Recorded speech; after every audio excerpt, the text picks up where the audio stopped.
வணக்கம் நண்பர்களே. நான் உங்கள் ஆர்ஜே. இன்னைக்கு நான் உங்ககிட்ட ஒரு கேள்வி ஒண்ணு கேட்க விரும்புறேன். உங்களுக்கு ஏதாவது ஒரு கனவு இருக்கா? பெரிய கனவா இருக்கலாம், சின்ன கனவா இருக்கலாம். ஆனா ஒரு கனவு கண்டிப்பா இருக்கணும் எல்லாரோட வாழ்க்கையிலயும். ஏன்னா, நாம இன்னைக்கு பார்க்கக்கூட ஒவ்வொரு சாதனையுமே ஒரு காலத்துல யாரோ ஒருத்தரோட கனவா தான் இருந்திருக்கும். தோல்வி வந்துச்சு அப்படின்னா பயப்படாதீங்க. ஒரு விதை மரமாக வளர்றதுக்கு முன்னாடி மண்ணுக்குள்ள புதைஞ்சு இருக்க வேண்டியது முக்கியம் தான். வெற்றிக்கு முன்னாடி பல சோதனைகள் அதே மாதிரி தான் வரும். உங்கள யாரும் நம்பல அப்படின்னாலும் பரவால்ல. நீங்க உங்கள நம்புங்க. உங்களோட கனவ பார்த்து நெறைய பேர் சிரிக்கலாம். "உன்னால முடியாது" அப்படின்னு கூட சொல்லலாம். ஆனா ஒரே ஒரு விஷயத்த மட்டும் நினைவுல வச்சுக்கோங்க.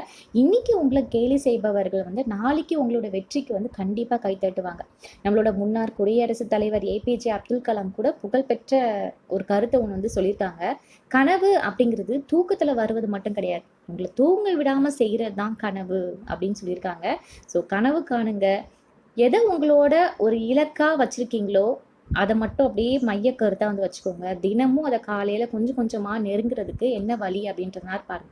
ஒரு நாள் உங்களோட பேர உலகம் நினைவில் வச்சுக்கணும் கண்டிப்பா. நான் உங்கள் ஆர்ஜே மதி. கனவு காணுங்கள், நம்புங்கள், உழையுங்கள், வெல்லுங்கள். நன்றி.